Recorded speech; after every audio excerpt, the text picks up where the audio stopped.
I went to every single person there on the bottom of the line, and I talked to every single one of them. I asked them specifically, how can you do your job better? What can we do to improve your job? What do you need? And almost to the person, you know what they told me? Nobody had ever asked them. Nobody bothered to ask them any of it. And unfortunately, I think a lot of times people in management realize that, or come to the conclusion that you're just a DSP basically, and I'm the supervisor, and this is the way we do it. This is the culture of our organization. But what I found over time was that if they did actually contact the DSPs and bring them into the equation, there were so many times that we could find a different way and a better way to get through to the individuals we were caring for. Welcome to IDD Leader, where human services leaders grow their impact, lead with heart, and build the workplaces our field deserves. I'm your host, Nate Beers. Let's dive in. Let's start with a painful reality that you probably already know. The vast majority of turnover happens for frontline workers during their first year. That's right. Most direct support professionals don't make it to year 2. And yet most organizations are trying to solve that problem by hiring a little bit faster or paying a little bit more, or maybe even throwing in a recognition program. My guest today would tell you that we're solving the wrong problem. Steve Gonyea is a parent. He's a foster parent of 178 kids, a former DSP, and one of the most passionate advocates that I've ever met. He's not an executive and he does not run an IDD organization. But he's been inside these systems. That's the IDD system, foster care, juvenile justice, mental health, you name it, more than pretty much anybody else I know. And he has a perspective that I don't think executives hear enough. Today's part 1, and in it, we're going to talk about what families actually experience when DSPs walk out the door. We'll talk about what gets in the way of DSPs being heard at most organizations. And he shares a story from a Xerox power plant in the 90s that I promise you will stick with you for a long time. Well, without further ado, let's get into it. Steve, I want to start right here, not with your bio or the system yet, but with a moment when a DSP leaves a family's life, especially someone supporting a person with complex needs. What actually happens to that family? It historically has been devastating. It's happened to me personally. I do a lot of advocacy out there with a lot of other families, but that particular question actually touches me personally because it's happened to us. And when you deal with kids that are, whether they're in foster care, whether they have disabilities or profound autism or whatever, and they get used to somebody, it's very hard for that person to kind of just exit without something happening.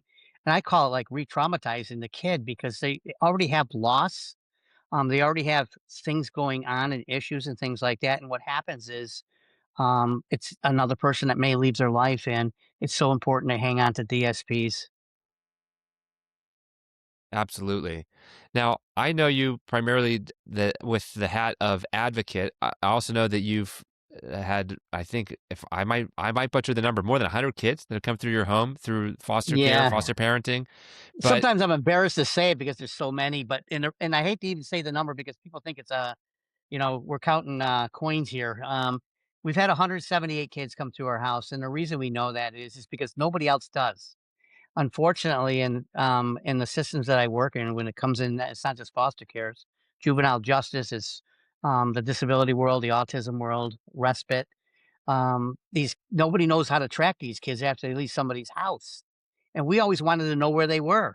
We cared enough. And I don't care if they stayed one day or 10 years. My family gets used to them, and it could be in a short period of time. And we don't want they have enough loss. I guess is probably a better way. And we don't want them to be. We don't want to be another um, family that didn't say answer to all their needs and all of that. And so we know the total because most of the time we contact them. They come back for the holidays and all that kind of stuff. So we maintain um, our family extended tree farther than even if they're not here anymore. absolutely. Well, I guess you guys would need a big table for the holiday Right. meals then. And um, we've had 40 or 50 at one of our, yeah. really. That's So amazing. That's beautiful. Now, just for listeners that might not be familiar with you, why don't you go and introduce yourself? Tell a little bit about the work that you're actually doing, and kind of orient them into what you're up to. yeah, I don't know if you want how far back you want me to go on historically. I have a son who's 36 years old. He's autistic. He's an adult now, but we didn't know that he was autistic way back then because they weren't diagnosing back then.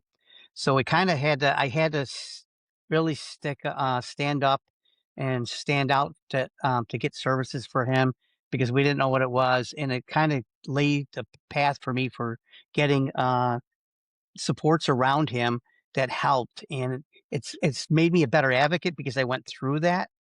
I don't know if I'd be a different advocate. I probably would if I hadn't had that lived experience for all those years trying to find supports when they weren't there going forward. So, and then what happened was my wife and I decided to get into doing family care for the state, and it's usually older ones. It could be a 17-year-old kid. It could be a 60-year-old man that might have been in a facility that wanted to get a lower level of care. They came to our house. We did a whole bunch of them, individuals that came to our home, and just the dynamics of our house because we're an active house with our own kids, things like that. My wife and I decided to get into foster care, and that's kind of how we picked up even more um, characteristics on how to do advocacy in the foster care world. And then what happens is you wind up doing juvenile justice kids and respite kids and autistic kids and all that kind of stuff too. So you've touched like every system, or not maybe not every single one, but a lot of systems. You've been had involvement because of in the role with essentially having people in your home that you're taking care of and then advocating for. Yes, and yeah, the other one is the mental health piece, which is such a big crisis right now, especially with younger kids. A parent will call me up, and they've already gone to all the other resources, their case managers, their county, all the programs, whether they're whatever division of disabilities they are in the state, whether it's Office of Mental Health, the disability unit, and when they don't get any answers, they still need answers. So my name has gotten out there, and I've literally gone to ERs to help out a kid that might be in a mental health crisis in a emergency room situation because there's the parents literally dropped them off because they didn't know what to do. It was an unsafe situation. It was a volatile with the behaviors, and if they're autistic, it's even more compounded. And unfortunately, a lot of the systems aren't set up with the proper trainings with and how to handle somebody that might not just be behavioral, but also autistic and having a mental health. And then the mom and dad just drop the kid off, which adds even more things. So we've been called in those situations and fairly recently. So I kind of cover a lot of different roles, I guess. Yeah, no, and this is part of why I'm so excited to have you on today because you're going to have a real fresh perspective. A lot of the guests that I have on the IDD Leader Show are executives or leaders at provider organizations, or maybe they're in some other type of organization that supports providers. But you are like, you're on the front lines in a whole different way because for you, advocacy isn't something that you wanted to pursue professionally. It's like you saw a need and you're trying to make sure that need's getting met, if I'm hearing and understanding you right. Yeah, actually my background was I owned several businesses and I was in the manufacturing aerospace industry. And this drew me in and I just couldn't get out. There was such a need for somebody to advocate and why I've stayed in this lane all this time, even though it's certainly more lucrative to go work for an aerospace company. So Yeah, no, absolutely. Now, as I understand it, you were actually a DSP yourself at one time. I'm curious, did you understand at that time? I don't remember how many years ago that was, just how profound of an impact your presence or absence meant to the families you were supporting? Or was that more something that became clear later? I would say I probably got an inkling of how I probably got the main inkling of how it is to take care of somebody else when even if it's your own child when they have special needs. Um, but to go into a work environment, and I kind of had to go into the DSP thing. I wound up working for a local nonprofit agency, and what happened was I didn't plan on going there, but it suited the hours I needed to take care of my son, and I had 2 other daughters at the time too, and I just had to be there, and in order to do that, I had to work off shifts. I couldn't work my regular day shift at an aerospace company or run a business or something during the day because I had to be there, on call, the times he got called out of school, the times there was issues after school. I kinda had to be there all the time, and, the best scenario for me at that time was being a DSP where I could have some hours that it could be, adjustable. Yeah. No, absolutely. So, because you have such a extensive experience across these multiple systems, I'm curious if you feel like there's anything that IDD leaders in particular might be prone to miss. Now, no one's ever trying to miss anything, but they might be prone to miss if they're really only seeing kind of one corner of the picture. And I'm curious if you see there's anything maybe upstream that's not often thought about, or something with the interconnectedness of the different systems. Yeah, look, the systems as they are in place right now, and I can say this because I'm kind of the outsider here, but I can be genuine about it. When I was a DSP, I actually met my wife in that same building way back, and um, we both saw things that we didn't like. And more importantly, we saw things that we thought we could do a better job at. And, the only way to do that at a DSP level, it's hard because a lot of times, what you get siloed into you're just a DSP. Now here I was had manufacturing background and I was a supervisor and everything else. When you're in the DSP world, you're a DSP. And unfortunately, I think a lot of times, people in management, um, realize that, or come to the conclusion that you're just a DSP basically, and I'm the supervisor, and this is the way we do it. This is the culture of our organization. But what I found over time was that by if they did actually contact the DSPs and bring them into the equation, there were so many times that we could find a different way and a better way to get through to the individuals we were caring for. But unfortunately, a lot of times you get dismissed, and I don't know if it's intentional. I think it's a lot of times it's the culture. I certainly work with a lot of nonprofits now and things like that, and I speak up about this things that we saw that they could do a better job at, and most of it is DSPs, just like the individuals that we're caring for, need a seat at the table, and unfortunately, a lot of times they don't. Decisions are made by supervision, decisions are made by upper management, decisions are made by the administrators of the nonprofits. And I just think, and I've proved it over time that the more that you get people down below involved, it's much better. You're going to have a better system with a two-way dialogue of people talking back and forth on how can we do this better. Yeah. Well, I agree with you 100%. I would love to hear your thoughts on how that would flesh out. Like, suppose for a moment that we were sitting down and there's a third person here with us, and they're the chief executive of a 500 person, which would kind of qualify as sort of a mid-sized IDD provider, and they agree with everything you just said. But what do you think that looks like from a practice standpoint, or like how does an organization build that in as opposed to just sort of hoping that organically happens? I think the trust has to be there. I think in order for it to work, the trust has to be there from upper management to allow somebody that's a DSP to have a seat at the table. Trust has to be there that a DSP can be heard and that their opinions are going to be, um, you know, accepted and listened to probably even more than the accepted part of it because most DSPs want to be heard. And I'll give you for instance, way back, we I was a DSP, and then I got promoted to some kind of a supervisory role as a rec specialist type thing.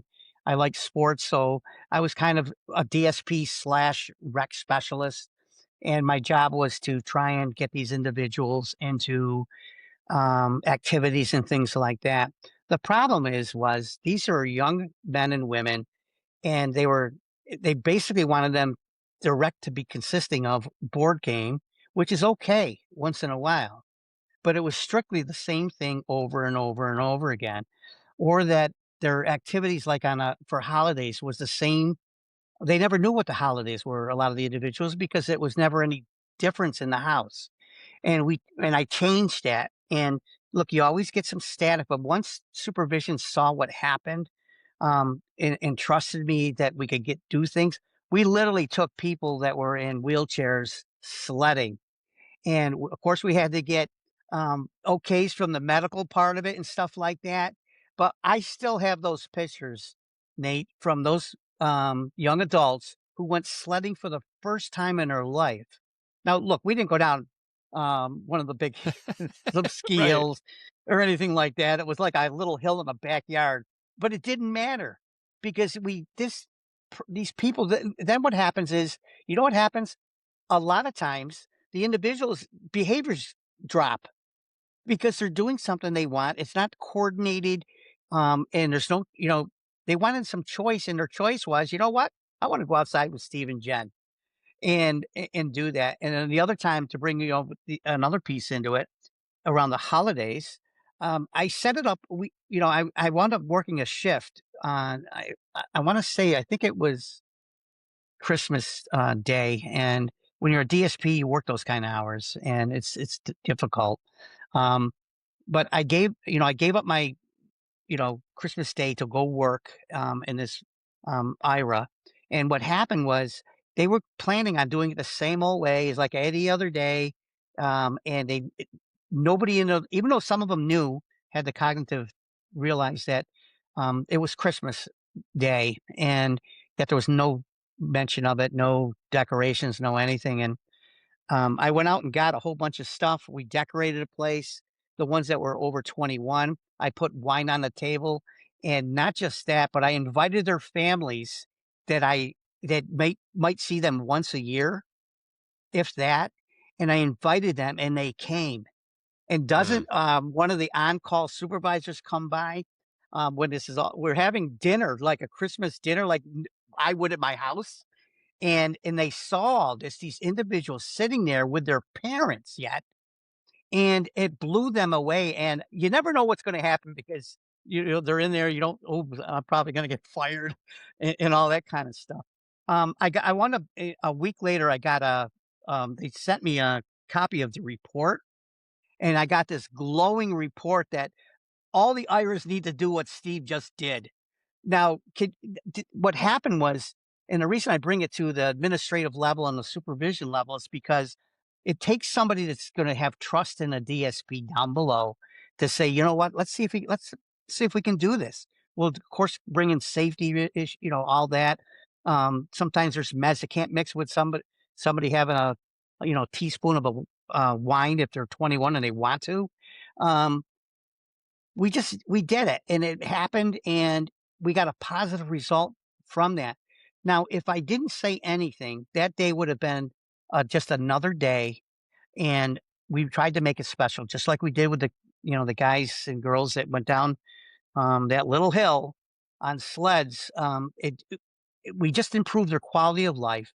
And then what happens if no matter, some weren't, verbal, they were using communication devices, some were, but almost to the person, they all told others how much they enjoyed it, and that their choice was next year to do the same exact thing.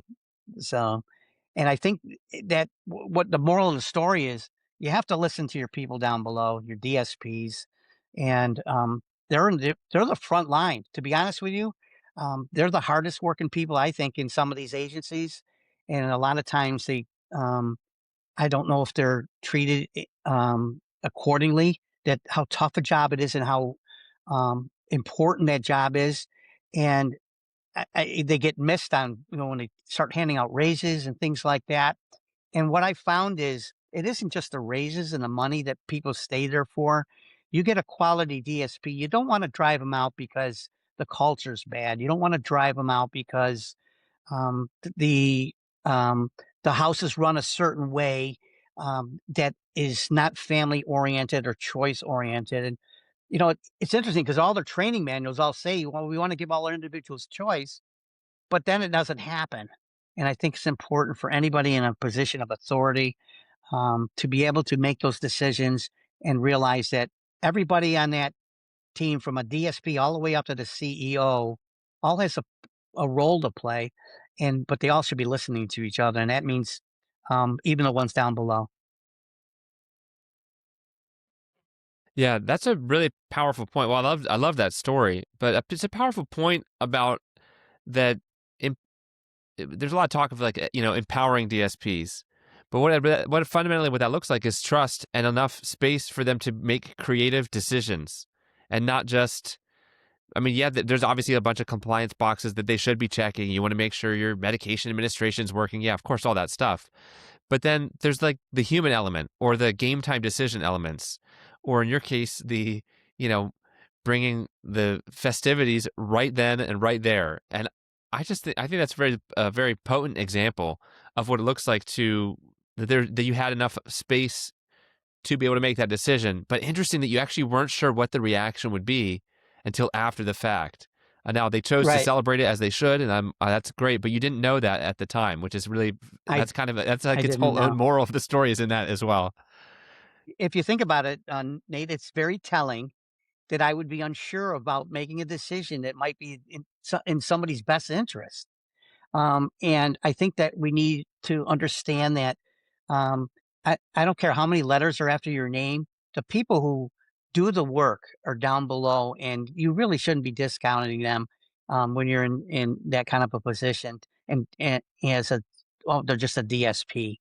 We don't have enough now. I could go into hours of talking to you about the shortages in DSPs that I see across my area. It's crisis type stuff, and we can't be driving them out because, like I said, it's not all about money. A lot of times, it's other reasons. And if you empower them, these DSPs, they're going to stay. And you know what?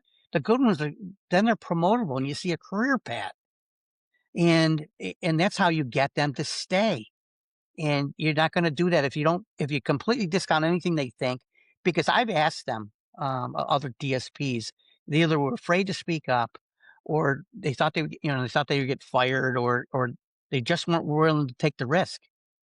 And that's telling. I think it's very telling. And it kind of reminds me how it's not uncommon if an organization, let's suppose they're using a survey, whether it's a staff engagement, pulse survey, one of these different surveys, and they're trying to, which is not a bad thing. I think there's a real place for those. But then if you ask leaders at an organization and, how are things going with your frontline staff, if they're relying primarily on the results of a survey, um, people will say people handle those very differently. The reality is, unless you're in conversation with the people on the front lines, you actually don't know how it's going. Because I've talked with DSPs where, and admittedly, I've never been a DSP. I've come at this more from a clinical, behavioral angle. But in doing so, I've had lots of conversations with DSPs in that sense. And then also, since starting IDD Leader, the conversations have expanded quite a bit now, to DSPs in a broader geography and everything. But it's so often that someone will say something like, well, yeah, I just filled that out, but I wasn't sure if anyone was going to read it. So they can just kind of check all the boxes quick on the survey. But there's usually one or two pressing issues that are causing the most challenge, unnecessary friction in their job. And often I find if those first two things can get addressed, and usually it's like silly stuff, Right. like like they're locked out of their email and they have been for the last month, and then they're getting in trouble because they're not responding to certain things, and they don't know how to get in their email or it'll be whatever it is. It's often like not. It's not like they want the system to be completely different. It's usually just very workable things. But anyhow, to your just I guess I don't know. I'm just reflecting on your point about how it's so important that a seat at the table doesn't just mean you filled out a survey or that you get pulled into a meeting or two. Although, again, those are both good things, but it means that it's an actual collaborative process to determine what best care looks like. Yeah, I wanted to give you an example actually of the survey part of it because I just participated in one. Um, when you do a lot of advocacy, and you start kind of getting a name for being a strong advocate for the individuals. Of course, they bring me into some of these agencies and ask me to sit in some of their committees and things like that. And I actually was sitting on one a few months ago, and the survey thing came up, and they were talking about it in this committee that they got the survey results back. And it was 98% satisfaction across the board. What they didn't know was I knew many of those DSPs, and I was brutally honest. And I said, to be honest with you, just like you said, sometimes people just rifle through that stuff. They don't wanna put negative on there because they don't want it coming back to them. They They won't don't want it coming and back. and Exactly. and they don't and it's not that they wanna be negative about it. They don't wanna get in trouble. They don't wanna lose their job. They don't even be and more importantly, they don't even wanna be in that position. And so they just filled it out. So, yes, it looks good on paper. They can go, to the board and say, "I got 98% customer satisfaction with our DSPs," and it just wasn't factual. And what I would have done, Nate, just for a solution-based thing is, and I've done it, take that survey, and if I'm in supervision, I'm sitting down with that person one-on-one, and we're filling it out together. And then if they got any questions, they can ask me, and it's a lot more easier. There's nobody else in the room. Um, and I've seen a lot more honest answers that way with it.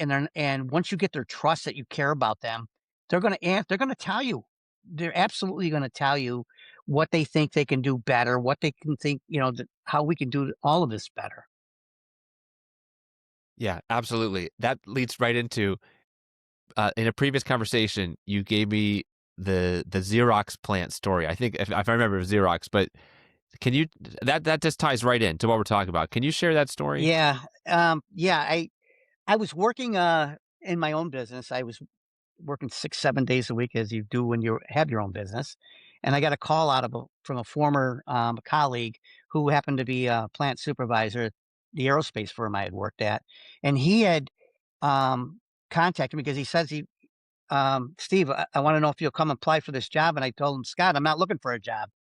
And he says, no, we need you here. We need you here. And he explained to me that the efficiency was running 67% efficiency for the line. And that includes parts quality, shipping times. There's a whole lot of factors that go into that total of the 67%. They couldn't get the line efficient, is the bottom line. They couldn't get the parts out. They had all kinds of problems with everything you can possibly imagine. And he told me to come in and, I want you to interview with my boss. And I just want you to, I'm going to give you a heads up, Steve.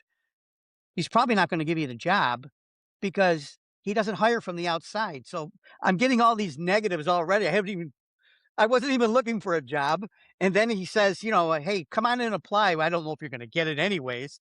I went in and I went in. I did go in for it, mostly because Scott was a good guy. And I knew I could do bottom line is I knew I could do the job because I'd done it before in similar, not the same thing, because I was working on aerospace turbine blades in my previous job, and this was Xerox copier cartridges and all that kind of stuff.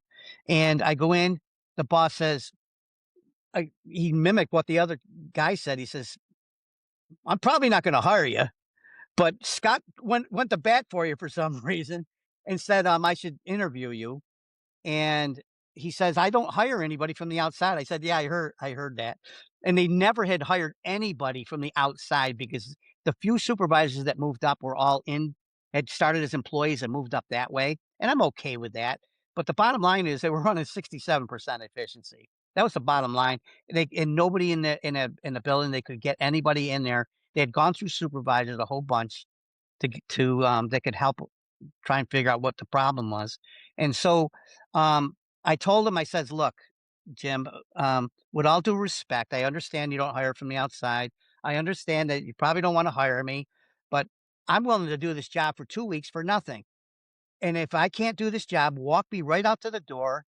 And he thinks he's sitting there thinking, saying, "This guy must have a lot of gumption," you know what I mean, coming in because he's way up there. He's like a Xerox executive. And he says, he thinks about it and he says, "Steve, you know what? Okay, I'll take that. Um, but it's going to be me walking you to the door, not Scott, with a box, basically with a box of your stuff, and you can get out now in 2 weeks."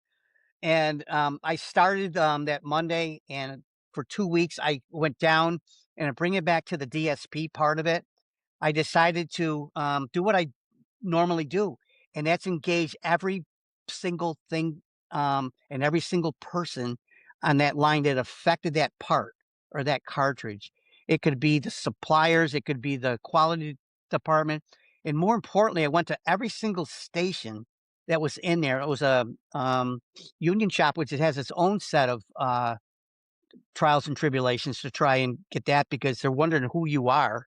and if you're gonna take their job or what. They didn't really know me other than, my colleague worker telling me that, he's here to help. I went to every single person there on the bottom of the line, and I talked to every single one of them. I asked them specifically, how can you do your job better? What can we do to improve your job? What do you need?" And almost to the person, you know what they told me? Nobody had ever asked them. Nobody bothered to ask them any of it. I sat down on the line again, a union environment. I could have got in trouble, but they were wondering, I don't know what this guy's doing. Why is he trying to learn my job? I wanted to see what they were doing. I wanted to see, and then I would tell them, show me how to do this better. Whether you're installing something on this cartridge or what, is there a better way? And again, half the people had ideas immediately how to do it better. No, again, nobody had ever asked them, and some of them had been there 10 years. Nobody had asked them. And, um, and I did this to, like I said, the packaging department, all the way through anybody that touched that part in any way, shape, or manner, even if they didn't actually physically touch the part, but were involved in it. I reached out to them and asked them to do it a better way. Um, in 2 weeks, they saw enough in me to keep me going. They didn't walk me to the door. He did break my chassis. He came out and went, I said, "Oops, I guess I am leaving." But he didn't. He says, "No, stay. Keep doing what you're doing. I want to see what you're going to do." And it didn't take long. I want to say maybe 60 days, 90 days total. And we were running 107 and 108% efficiency in the plant. I wound up getting every employee in their bonuses that they had never got. They never reached their totals. Now, what happens there is they would all get in a foxhole with me because they knew I had their back and they knew I wanted to help them. And actually, the bonus really didn't do it didn't matter to any of them really. It's somebody listened to them and somebody decided to take enough effort out of their day to go down there and say, you know what? I know you're, the lowest denominator in this plant, just a line worker, and I'll relate it to a DSP, in the nonprofit world, and pay attention to what they're saying because they all have, um, from what I've seen, most of them all have constructive and good ideas to make it all better. And you know who benefits the most? The individuals they're taking care of. Or like at Xerox, they got all their shipments out and they made production schedules and quality schedules on time. And not just that, but they didn't miss supplier uh, um, cutoffs and they didn't miss, shipping date because they didn't have the work done because they're running 67%. And it from that day on, it also told me that I should never change how I approach that and anything I do in leadership or anything I do in advocacy, and why I'm always listening. Here I'm doing all the talking, Nate. Um, but, always listening to what others are saying, um, in everything that we do and bringing it back to DSPs, um, listening to the parents, listening to the individuals, listening to those DSPs, and then working my way all the way up, and including everybody in those conversations. And it's made it better. I, I don't know a single instance in all this years I've been doing advocacy where, gee, I probably shouldn't have done my approach. I should have tried a different approach. It's worked.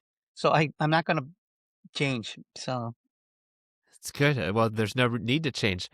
The implications from the story you just shared, I mean, they're pretty obvious and pretty clear, but I don't want to breeze past them too quickly because there's a lot of things in life that are quite simple, but that doesn't mean it's easy for people to actually do them. Right? If just walk in the shoes for a moment of someone that's sitting as an executive director or chief, whatever, the demands on the time are so high and it feels like there's almost always a fire to put out and some, urgent need that's coming. So to carve out time to actually just spend the time to get to know what are the needs at the different stations at the plant, or in this case, what are the needs at the different group homes or the different community participation sites or whatever the structure of the organization is, it's so simple and yet it's so powerful. Yeah, it's, I look at it this way, and a lot I know they're under I've been in some of those positions. I've ran some businesses. When I was in one of the times I was in manufacturing, I had 400 employees responsible for on 2 shifts, and it can be overwhelming, but you know what I did? I'd go in 5 minutes early, and I'd go down to their stations then. On my lunch hour, I'd go down and talk to some of these guys and figure out how to do it. Besides the beginning stages of trying to get them to, understand that I'm there to help them, and I'm gonna listen, but also I kept an ongoing dialogue with them to make sure they knew I had their backs, and that at any time they could come to me, and unfortunately, Nate, and I can give you for instances locally recently in the last couple of months where staff have told me that they're leaving, and they might have just got hired a month ago, and they're leaving because of the culture there and because nobody's listening to them. And it's sad that me as a foster parent knew when employees were leaving and workers were leaving and DSPs were working before management did. But it's telling that somebody's not listening to them. And when they're going to change jobs and it's not money related, or some of them went to no job. I know some of them personally. They walked in, they just said enough. I love working with these kids, but this job is not about these kids because it was about everything else, about getting the demands of running the nonprofit first, and not what the real reason is why they're there is to help some individuals that are a little less fortunate that need some help. Hmm.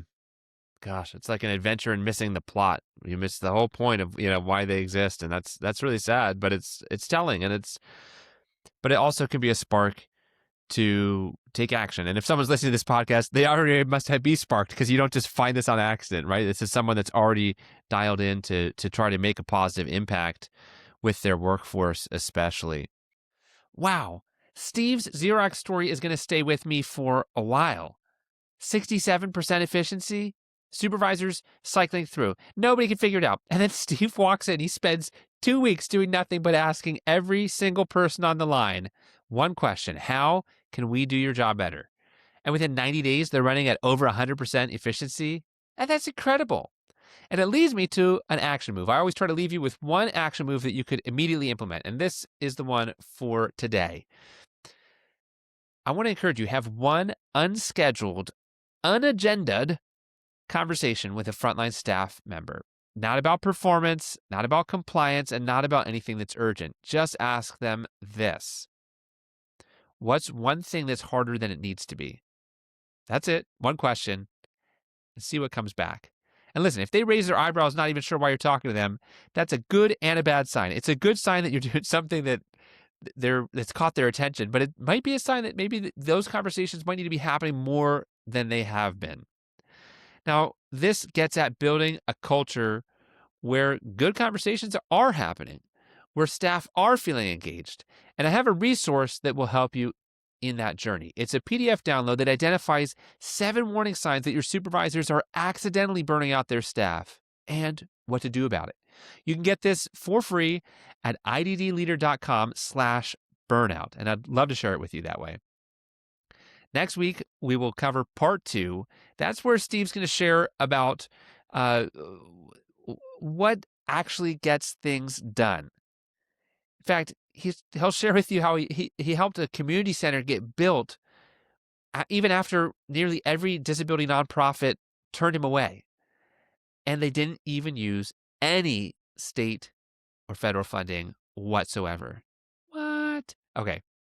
It's all about solutions, things that you wouldn't even imagine could have happened that are already taking place or already have happened. So stay tuned for that. But until next time, here's to you. Keep up the amazing work.